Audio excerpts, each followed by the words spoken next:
Hello everybody, welcome to this week's edition of Northwest Quadrant Wealth Management E-News. Thanks for joining us.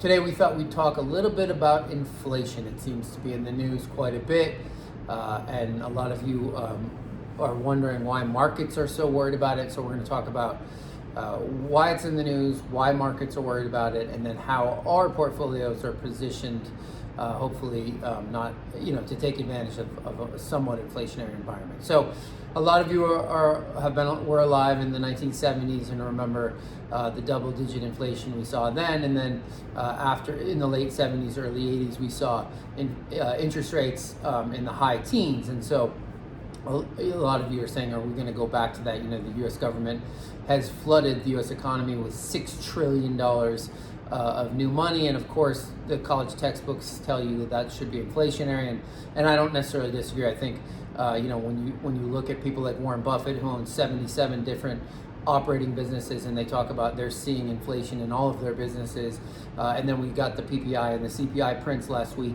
that were higher than expected. I think with a ton of pent up demand in the economy, with the economy reopening, of course we're going to see some inflation. The Federal Reserve is saying that they think that the inflation is going to be transitory, only time will tell.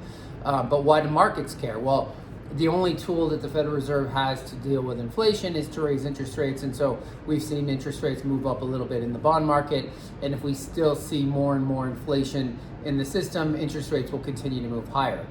And so there's a tremendous amount of stocks in the market right now that are depending on a zero cost of capital. So all of these high-flying tech stocks and a lot of these cryptocurrencies and a lot of these asset classes that have done unbelievably well since the market bottom during the coronavirus, those companies and asset classes are not going to do well in a higher interest rate environment, which is probably what we'll see. Quite frankly, I think that it'll be good for the economy. So that's why we're seeing this mispricing. The NASDAQ in the month of May is down 5% so far, and it has everything to do with a lot of these companies were very dependent on a zero cost of capital to operate their business.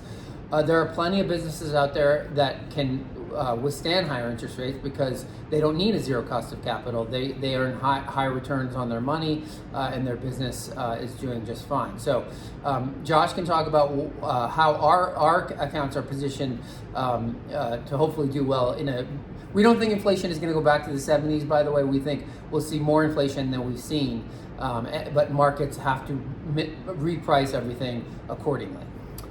Specifically as to how we've addressed it within our asset allocation, you might have noticed already that almost half of your bond holdings are actually Treasury inflation protected securities, or TIPS, and these coupons are indexed to the Consumer Price Index, which, remember, actually excludes food and energy, so probably isn't quite indicative of the broader inflation that you're experiencing in your everyday life. But over to the stock side, history is pretty instructive here. If you look back to the 1970s, small cap value was tripled the performance of large cap stocks over that decade. It was actually the best decade of relative outperformance for small cap value in the 20th century. And we own a significant allocation to small cap value, and not only is it the best performing asset class in the wake of a recession, but small cap value companies, because they earn more than their cost of capital, and are small caps, so they tend to grow faster, tend to demonstrate the qualities that investors find to be attractive during times of higher inflation. You look also to our broader emphasis on small caps. Small caps more than doubled the performance of large cap equities during that decade as well, hence our overweight to the allocation there. But we look at it from not only the return enhancing, but our risk reducers. We want them to insulate our portfolios from pricing pressures, and we're positioned to do so.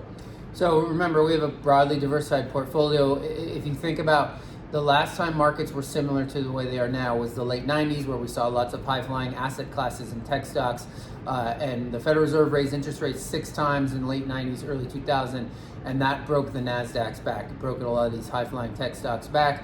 But after that market rolled over in March of 2000, if you had a truly diversified portfolio that includes small and mid-cap and international, you actually made money while the NASDAQ went down 82%. We don't see maybe to the same extent that is going to happen, but of course it could, and that's why we have a diversified portfolio. So, as always, if you have questions about inflation and how it relates to your money, give our office a call and we can talk about your specific situation. The number here is 800-743-0988, and we'll be back here in 2 weeks.